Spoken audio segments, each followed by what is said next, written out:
Imagine if there was a way of winning a free piece right in the opening stage against every opening that white begins with. Well, at least this video is going to cover the most popular openings played by white, where we as black can look for opportunities to be up in material right in the opening stage. In the previous video, we looked at similar traps from white's perspective. Now we are looking at these traps from black's perspective. So number one, against the London system. So the London system is where white plays pawn to d4, then here we can play knight to f6 if we want, and then black responds with the immediate bishop to f4. Sometimes they can delay bishop f4 by playing the move knight to f3 right away. So after bishop to f4, I recommend that you play pawn to c6. Now, one major problem with the London system is the b2 square, which white has to think about, since the dark squared bishop is no longer on c1.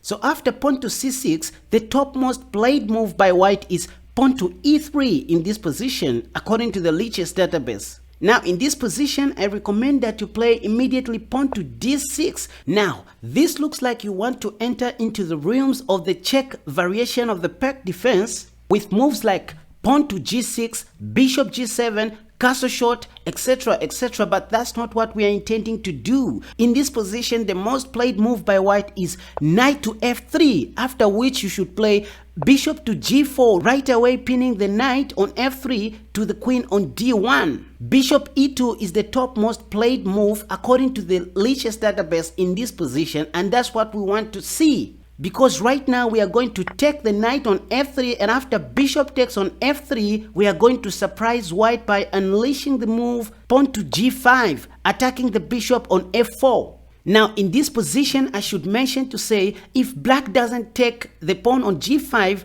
and let's say he goes bishop g3, we can still go pawn to h5 and pawn to g4, attacking the bishop on f3. Not to mention that we still have pawn to d5 and queen to b6. And you may ask yourself, what happens if bishop takes on g5? Well, queen f5 seals the deal with check on the king and winning the bishop indirectly.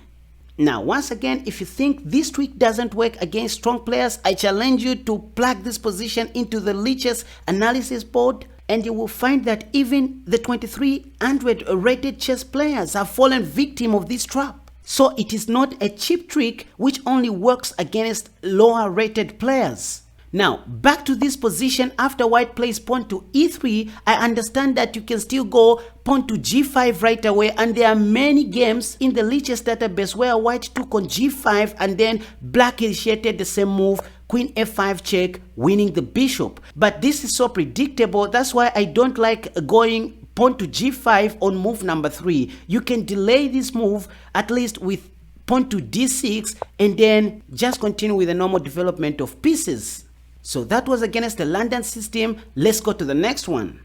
Number 2, against the London system again. Now here I should say this is one of the dirtiest traps that I've ever seen in my life. So this one begins with pawn to d4 as usual, then you go d5, you can go knight to f6 if you want, but d5 is more flexible. So bishop f4 by white, and instead of playing knight to f6 or pawn to e3, I recommend that you go pawn to h5 right away. And I want you to know that this is also playable in classical. So what does this pawn to h5 do? In this position, I was very shocked to discover that pawn to e3 is the topmost played move according to the Lichess database. And in this position, believe it or not, white loses immediately to pawn to e5, attacking the bishop, and this bishop doesn't have a good square to go to. For example, if bishop takes on e5, we go pawn to f6. Not that the bishop only has 2 safe squares, bishop f4, after which we play pawn to g5, attacking the bishop again, bishop g3 the only square, and h4 traps the bishop. I would consider playing this in a classical match, and I don't care. Now, if at all you're enjoying this video, I'm only giving you 4 seconds to subscribe to my channel so that I can be encouraged to continue making more wonderful videos just like this one. Okay, that was number 2. Number 3, against the Queen's Gambit. Now we are looking at the Cambridge Springs. If you are not familiar with this, let me show you. This is where white begins with pawn to d4 as usual, and then we respond with pawn to d5. pawn to c4 by white, the queen's gambit. Here I recommend that you play pawn to e6, which is the queen's gambit declined. Knight to c3 is the most played move by white. Knight to f6 is what I recommend you should play. Bishop to g5 is the move that you're going to see most of your opponents playing, just pinning your knight on f6 to the queen on d8. In this position, I recommend that you play knight b d7. And in this position, I would also want you to know that pawn takes on d5 doesn't work due to this continuation. Pawn takes on d5, knight takes on d5, knight takes on d5, bishop takes our queen on d8, then bishop b4 check. The only move is for white to block with his queen, after which we take white's queen on d2 with check. King takes on d2 is forced, and then we take back the bishop on d8. In this position, we are better. This is called the elephant gambit, and that's why you're not going to see white taking on d5. Instead, you're going to see your opponents responding with the most popular move, pawn to e3, after which I recommend that you play pawn to c6. Look at this beautiful triangle that you're making.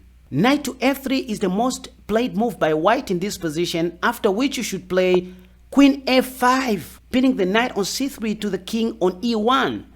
Now in this position, white knows that you want to go knight to e4 so that you can put more pressure on the c3 square, and that's why you're going to see most of your opponents responding with the move bishop d3. It is in this position where I recommend that you take the pawn on c4, attacking the bishop on d3. Then after bishop takes, you play knight e4, a multi-purpose move. You are putting more pressure on the c3 square and indirectly attacking white's bishop on g5 with your knight and the queen. Surprisingly enough, the third most played move in this position is queen c2, because white is not happy that you're putting more pressure on the c3 square, forgetting that you can take the free bishop on g5, and after knight takes, you take with your queen. And in this position, black is winning. Instead of queen to c2, which is a blunder, black can go bishop f4, saving the bishop. But this doesn't stop white's sufferings, because here you have an option of taking right away with your knight, and after white takes, you're going to take white's pawn on c3, but I recommend that you play a more matured move, pawn to e5. Now here your opponents won't like this move, and you will see them taking with their knight, which is a blunder, because you're going to take the knight on e5, attacking the bishop on c4, and after bishop takes on e5, here black loses immediately due to knight takes on c3, and if pawn takes, we are going to take the pawn on c3 with check and winning the bishop. And that's why in this position, white may try to play queen d2, after which I recommend that you play pawn to f6, attacking the dark squared bishop. After, let's say, bishop f4, you should play bishop b4. White cannot take our knight because we will pin his queen to the king. So castling shot is forced, after which you should play knight back to d5, attacking the queen and the bishop. And again, black is winning in this position. So that's how you can win a free piece in the Cambridge Springs variation. Okay, let's move on. Number 4, with the Karacan Defense. How on earth can we even win a free piece with the Karacan Defense right in the opening stage? Watch and learn.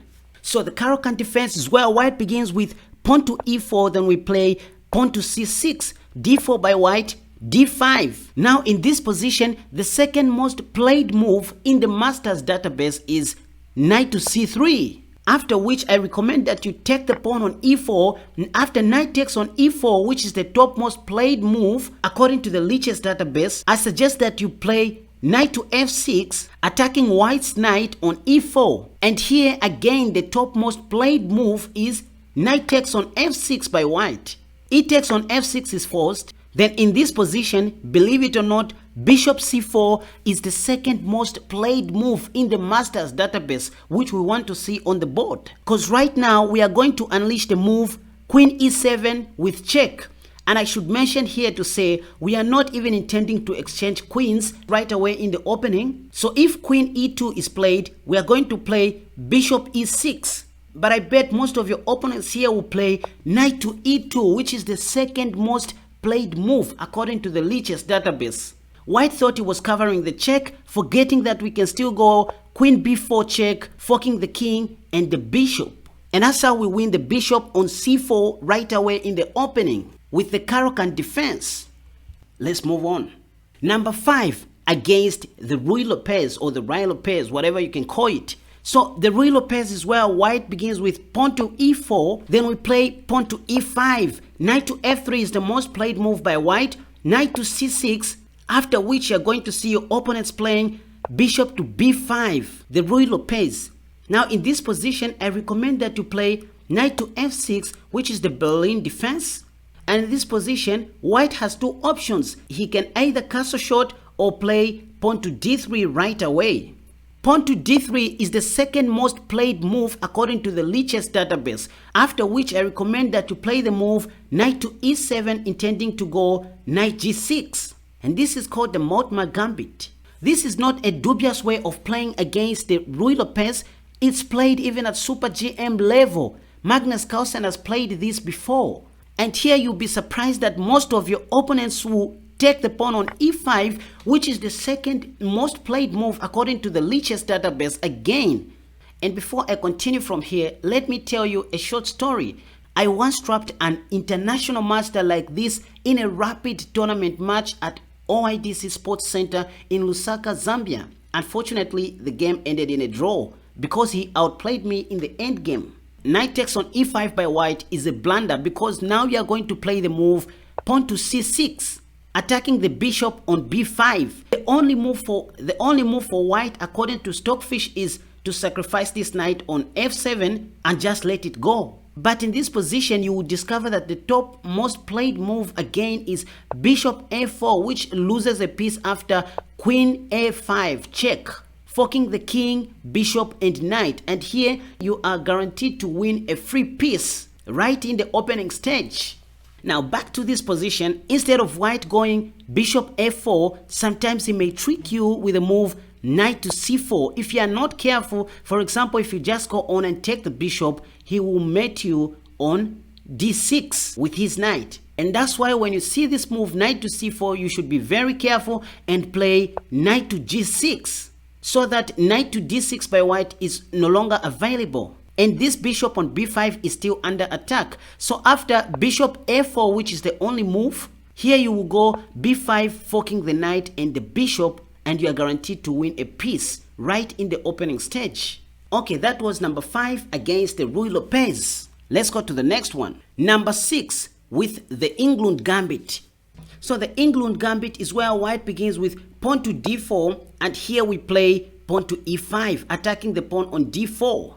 D takes on e5 is the top most played move according to the Chess database, and in this position I recommend that you go queen e7, attacking the pawn on e5 right away. Knight f3 by white, again the top most played move. Here I recommend that you go knight to c6, attacking the pawn on e5 twice. Now in this line you will see white playing bishop to f4, holding on to his e5 pawn, because at the same time he's developing a piece which is recommended in the opening. And it is here where I recommend you to play the move queen b4 check, forking the king on e1, the pawn on b2 and the bishop on f4 at the same time. Now in this position, queen d2 is the third most played move. Knight to c3 is the second most played move, which immediately loses the bishop but may still lead to an equal position after knight d5 by white. Bishop d2 is the top most played move, which can lead to a quick mate if white is not careful.